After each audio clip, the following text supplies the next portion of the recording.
Naja Panaboya, Naja Panaboya, Eno Ijagoya, Kalihu, Kapena Madaket, Ijagoya, Kapena Indapani.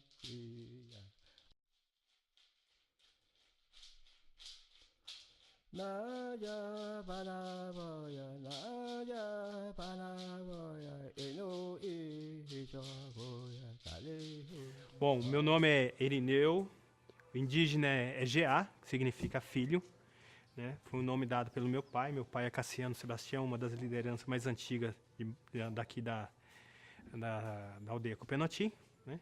E eu vou falar um pouquinho sobre a história da terra indígena Araribá, né?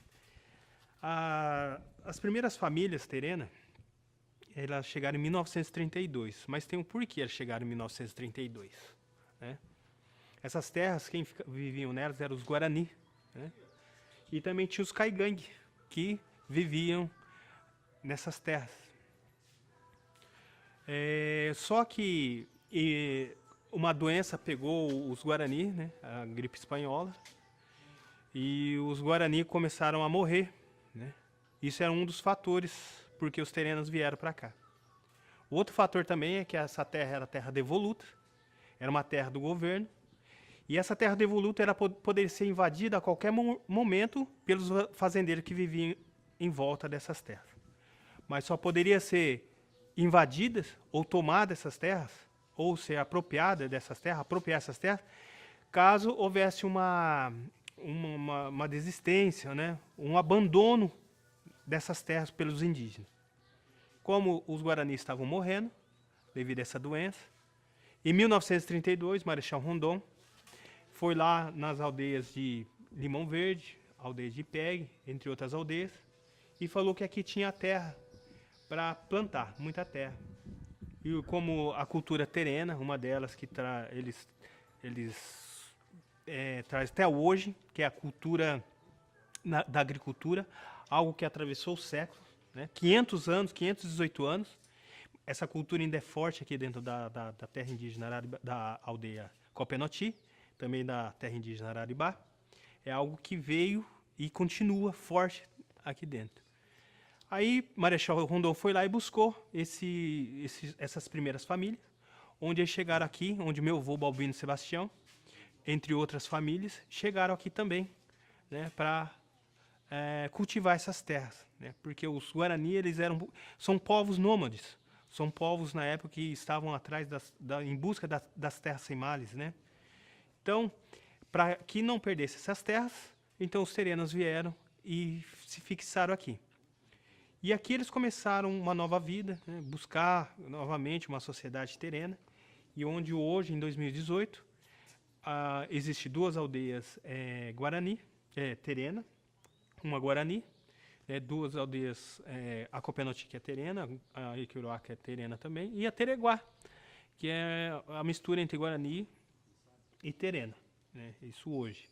Mas no decorrer dessa história, de 1938 até hoje, né, posso dizer que hoje nós somos terenos de São Paulo, porque a maioria que já nasceram aqui no estado de São Paulo, sabemos que a origem é do estado do Mato Grosso, de lá, mas quem veio para cá do Mato Grosso são poucos, alguns anciãos ainda que são vivos, que são do Mato Grosso.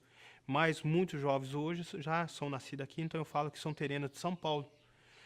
Principalmente quando a gente vai para fora, a gente tem que deixar claro. Quando eu deixo claro, né? Quando fala que etnia você é, eu falo que sou terena de São Paulo. Aí eles vão ligar aqui, mas existe terena de São Paulo? Existe. Mas o terena do Mato Grosso? É. Mas só que eu nasci em São Paulo, na terra indígena Araribá, na aldeia Copenoti. Então, de lá para cá, muita coisa, muita cultura, muitas histórias se perderam no meio dessa bagagem, desse deslocamento que aconteceu das famílias chegarem aqui, né? Entre elas estão o próprio mito tereno, mito de origem do povo tereno, como surgiu os povos no mundo, segundo a tradição terena, né? A própria espiritualidade do Koichmuniti, que é uma história que está adormecida aqui dentro, que poucos conhecem essa história, né? Vamos dizer, entre aspas, a religião terena, da cultura terena, que está dentro de cada terena aqui, mas infelizmente eles não conhecem. é a história do Coixo-Moneti, né? Entre outras histórias, outros mitos, né? Que os mais velhos podem estar falando dessa trajetória, dessa chegada aqui em 1932, falar dos nossos avós, dos nossos antepassados. Falar um pouquinho do Estiva, né, que a nossa origem do Estiva. O Estiva é um local hoje conhecido como que é uma parte ali da Bolívia, uma parte do Paraguai, uma parte do Brasil, né, que é ali o Pantanal. Os Terena viviam nessa região, ali nessa região, né, até a chegada dos europeus aqui atrás do ouro e da prata. E aconteceu grandes guerras, grandes conflitos, onde muitos Terena teve que ir mais para dentro do Brasil até chegar aqui na terra indígena Araribá, né? Então esse é um pouquinho da história do nosso povo, né? Para deixar registrado aí para vocês mais jovens, para não esquecer essa história.